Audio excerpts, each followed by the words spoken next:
Gente, estamos aqui para apresentar o nosso podcast de literatura na história e hoje o nosso tema vai ser Quem conta aumenta um ponto.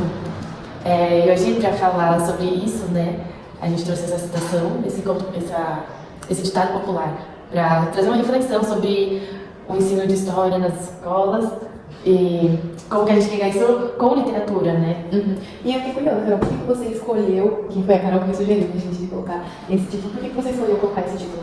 Porque assim, quando a gente está falando de fato histórico, é muito interessante a gente observar quem está contando essa história. Por isso que conta aumenta um ponto. Se eu conto algo sobre o meu ponto de vista, ele vai ter dado valor, ele vai talvez não necessariamente alterar o fato, mas vai ter uma carga diferente do que se você contar sobre outra visão. Isso, por exemplo, se a gente leva para o âmbito de fatos históricos mesmo. Então, tal país fez tal coisa, foi muito ruim. Quem que falou que foi ruim? Por quê? O que levou a isso, entendeu? Né? Meio por isso, então, por isso que a gente escolheu esse título de Quem conta aumenta um ponto. Entendi. Então, a sua sugestão, na verdade, vai muito de encontro, né, com o que eu, como historiadora, né, acredito.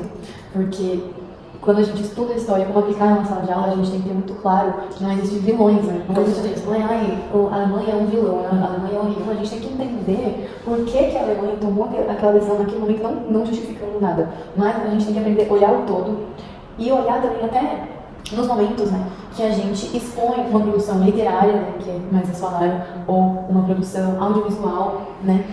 E eu gostaria de saber um pouquinho da sua visão sobre isso. Sim, com certeza. Eu, como professora de literatura, né, eu dou aula em escolas, faculdades sobre o assunto, e você que é da área de história, eu acho que a gente tem muita conexão, né, em vários momentos da aula. Então, eu acho que levar a literatura é uma forma de você trazer a história, pegar o período histórico, tal acontecimento histórico, sobre um viés, né?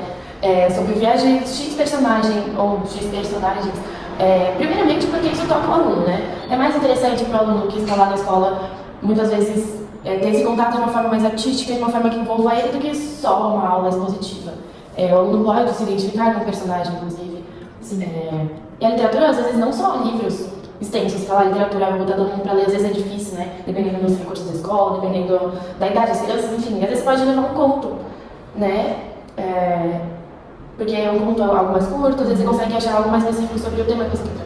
Que vai dar uma leitura, né? Porque é uma coisa que, inclusive, nós, como estudantes de licenciatura, na verdade, a gente sabe que o que se perde muito nos anos finais, no Fundamental 2 para cima, é essa prática da leitura. E o conto é perfeito para isso, né? Porque é um livro que você pode inserir dentro da sua sala de aula e trabalhar em cima disso. E é muito interessante você falar, porque mesmo eu sendo formada em História, eu só entendi alguns pontos da minha formação quando eu fiz um curso de extensão de obras literárias que poderiam ser usadas nas minhas aulas, e eu li um livro que chama... agora eu esqueci o nome em português, mas é Rafa Elsa.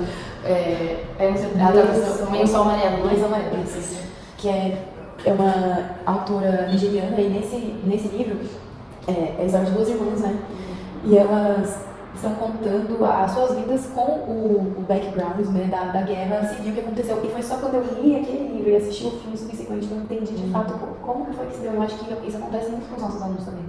Mas, além para pensar nisso, utilizar produções audiovisuais, utilizar produções literárias, como você acha que seria o jeito certo de fazer isso? Fazer isso respeitando a análise do filme. Então, eu acho que assim, por exemplo, usando o filme que você trouxe, eu acho que quando a gente vai assistir um filme, por exemplo, de uma guerra, que traz um recorte que fala de uma guerra, eu acho que a gente, beleza, vai assistir com os alunos, a gente tem que falar sobre aspectos específicos do filme, né, porque faz parte, e aí tem que parar, entender e não ficar preso só ao que o filme mostrou, porque, né, o filme, novamente, é um recorte sobre uma visão, mas tanto o filme quanto a literatura, eles trazem esse cenário e a gente tem que olhar ao redor disso. Então, às vezes a gente está vendo um filme na sala de aula, às vezes você nem sabe exatamente o ano. Então, é legal parar para analisar quais evidências o filme traz pra gente saber mais ou menos em que ano que passa. Será que qual é o lado da história, né? Um filme de guerra. Você tem que terminar o filme sabendo qual é o lado da guerra que, né, o filme tenta recontar. E se você não conseguir identificar isso no filme, essa é uma discussão que você está tendo com os alunos. Eu acho que é meio por esse lado, sabe? Eu concordo plenamente, Carol. E pensando sobre isso, tem algum livro, algum conto que você gostaria de indicar que a gente colocasse dentro da nossa prática pedagógica? Olha, eu acho que assim, é muito amplo, né? Depende do assunto que você quer tratar, mas eu pessoalmente gosto de coisas que retratem o dia a dia daquele período histórico X que estamos estudando no momento. Então, por exemplo, uma sugestão É um livro chamado Anarquistas Graças a Deus, da Zélia Gattai, que ela é uma autora, e ela é engraçada, ela meio que virou autora sem querer, porque ela contava histórias sobre a infância, e aí ela foi convidada, foi incentivada pelo marido a escrever essas recordações, foi assim que surgiu esse livro dela e tantos outros. Então, é um recorte, novamente, sobre a cidade de São Paulo do século XX. Então é legal você ler, tendo a visão de que é a história de uma família de italianos que veio aqui se instalar no Brasil, na cidade de São Paulo, a localização que era paralela à Avenida Paulista. Então, assim, é um recorte da cidade. Ele foi uma cidade a partir dali. As distâncias que eles percorriam eram muito grandes, porque eles estavam ali na Avenida Paulista, eles iam muito para o Brasil, e a forma de ir era de bonde, era difícil, ou quando ia visitar parente em São Caetano, era 1 hora de viagem. Então, assim, é um recorte, né? Essa é uma sugestão, porque fala do ponto de vista da autora, de sua história pessoal, mas essas memórias de infância. Então, aproxima, né? Eu acho que o aluno traz situações do dia a dia. Sim. Eu acho que a gente cobriu bastante essas visões de temas um pouco mais pesados como trabalhos da Fundamental 2. Agora, pensando para os nossos ouvintes que são pedagogos, você acha que essa prática, esse pensamento, ele muda quando a gente pratica ele na primeira infância e no Fundamental 1? Com certeza. Eu acho que desde o momento que você faz uma roda de leitura com essas crianças de 3 anos, na educação infantil, que livros você vai colocar para elas? Você vai trazer livros que abordem apenas uma visão? Entendeu? Que culturas?